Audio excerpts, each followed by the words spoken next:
All right, so I have a 3, a 4, and a 5-footer, and here's what I would like to have happen for you guys.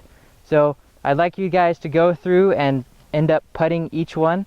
So putt, putt, putt, and then go putt all these 3, then putt all these 3, right? Regardless of whether you make them or not, just putt them. Kind of get a feel for the putt and the speed wise. And next, I want you to go through and I want you to make just one in a row from each a 3-footer, a 4-footer, and a 5-footer. And if you can do this well and you can do it consistently, that's really good. And feel free to kind of move back.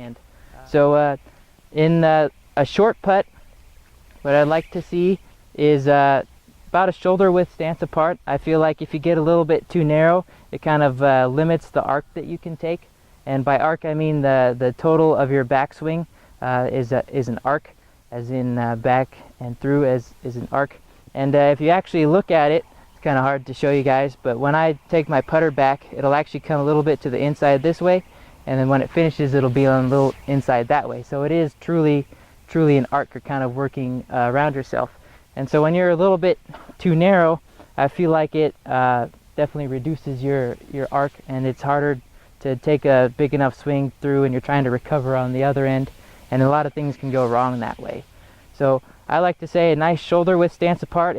If wider's comfortable, absolutely, I would totally encourage that. I think it's great. Give you a good solid base to make a good arc and a good swing at the ball. The next thing I like to say is let's go ahead and get like 60% of our weight onto our left foot. And what this is going to do is it's going to kind of give us a nice stable base. Because when we're putting, we want to eliminate everything but our upper body, right? We don't want our lower body involved at all, because it's going to cause inconsistencies, and we don't need any kind of inconsistency when we're already trying to putt this small of a ball into a small hole, right? So let's go ahead and try to stay as consistent as we can by having a wider stance, and the stance that's slightly to our left side, because you guys are all righties. And the last thing I'd like to talk about is why most of our putters have this little kind of gosh, I don't know what to call it, almost the little neck to them that they have. The reason for this is actually it adds loft to the club. And yes and no, we do want the ball to pop up, but on these shorter ones especially, we want to make sure that ball is rolling really well, right?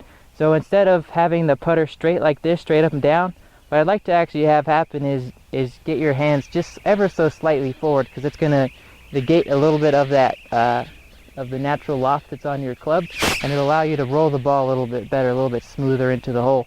So I'll just kind of go through quickly demonstrate, right? So my stance is shoulder width apart. I'm going to put a little bit, about 60% of my weight to my left side, handle of the club slightly forward, and then just make a nice smooth stroke, right? All right. So I got a station for each of you guys. I'm going to come around to you guys individually, and we can kind of talk about some stuff that way. But definitely work on the drill that I've provided you here. That'll be a good one to get you guys going.